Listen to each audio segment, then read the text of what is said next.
ગિરનાર પર અંબાજી શક્તિપીઠ ખાતે non veg party કરવાના વાયરલ વિડીયો મામલાને લઈને વિશ્વ હિન્દુ પરિષદ દ્વારા અપાયું જિલ્લા કલેક્ટરને વિસ્તૃત આવેદનપત્ર। સ્ટોરી રિપોર્ટ બાય પ્રકાશ દવે, જૂનાગઢ। જય ગિરનારી, ઓમ નમો નારાયણ। સત્ય સનાતન ધર્મ की जय। મારું નામ તુષારગીરી મહેન્દ્રગીરી ગોસ્વામી, ગિરનાર અંબાજી મંદિર પૂજારી તરીકે હું સેવા કરું છું।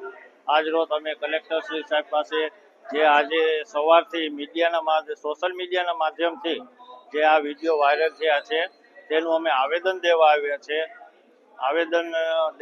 છે ને સાથે સાથે અમે ન્યાય માટે આવ્યા છે કે કલેક્ટરશ્રીને અમે મળીને કીધું છે કે જે આ વિડીયોની અંદર જે કોઈ વ્યક્તિ આ જે કૃત્ય કર્યું છે, સત્ય સનાતન ધર્મને લાંછન લગાડ્યું છે, ગિરનારને લાંછન લગાડ્યું છે, મારી અંબામાના મંદિરને લાંછન લગાડ્યું છે, એને સખતમાં સખત સજા થવી જોઈએ, ન્યાય અમને મળવો જોઈએ ને અમને જે સસ્પેન્ડ કરી દીધા છે તત્કાલ તે પરત અમને સેવા પૂજામાં સરકારશ્રી રાખે એવી અમારી વિનંતી છે। જી નમસ્કાર, જય શ્રી રામ। હું વિપુલ રાવત, વિશ્વ હિન્દુ પરિષદ બજરંગ દળ જૂનાગઢ મહાનગર મંત્રી। આપના માધ્યમથી પ્રશાસનને એટલું જણાવવા માંગીએ છીએ કે ખરેખર ગિરનાર ઉપર આવી ઘટનાઓ વારંવાર બને છે। છેલ્લા 2-3 વર્ષ યા તો ખૂબ અસંખ્ય 2-3 મહિને એકાદ ઘટના આવી હોય જ છે। હમણાં શિવરાત્રી મેળા અને લઈને પણ ત્યાં નોનવેજ પકાવવામાં આવતું હતું, એને પણ સંગઠન દ્વારા પકડવામાં આવેલા।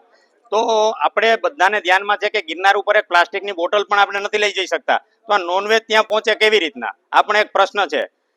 વિડીયો જોતા એવું પણ લાગે છે કે વિડીયોમાં જે કોઈ આરોપીઓના નામ છે એમાંના કોઈ લોકો હોય એવું પણ નથી લાગતું, કારણ કે વિડીયોમાં જોતા એવું લાગે છે કે ખરેખર આરોપીઓ કોઈ બીજા છે અને નામ બીજા લોકોના છે। તો આની અંદર તટસ્થ તપાસ થાય અને જે લોકોને આરોપ બનાવવામાં આવેલા છે તો એ લોકોને પણ કાયદેસર તપાસ કરી અને જે આરોપ મુક્ત કરવામાં આવે અને વહેલામાં વહેલી તકે ફરી એમની પાછી જ્યાં જે જગ્યા ઉપર નિમણૂક કરવામાં આવે, જેથી કરીને એના ઉપર જે લાંછનો લાગેલા છે, એના પરિવારો ઉપર લાંછન લાગેલા છે।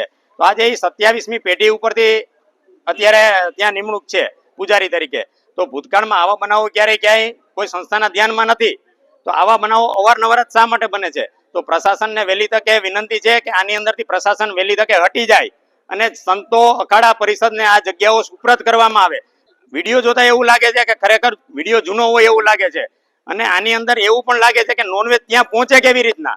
કારણ કે આપણે બધાને ધ્યાનમાં છે કે ગિરનાર ઉપર કોઈ પણ પ્લાસ્ટિકની બેગ અથવા કાંઈ પણ લઈ જાય તો પણ ત્યાં ચેકિંગ થાય। જે પવિત્ર ગિરનાર પર જે માં અંબાનું મંદિર આવેલું છે અને એક વિડીયો વાયરલ થયેલો છે, એના માટે માનનીય કલેક્ટર સાહેબે સખત પગલા લેવા માટેના આદેશો આપેલા છે અને એનો તલસ્પર્શીય અહેવાલ તૈયાર કરવા માટે એસડીએમ ને નિયુક્ત કરેલા છે અને એસડીએમ ને તાત્કાલિક કાર્યવાહી કરી અને તપાસ કરી અને રિપોર્ટ કરવા કીધું છે અને રિપોર્ટ બાદ સખત પગલા લઈ અને કાર્યવાહી કરવામાં આવશે।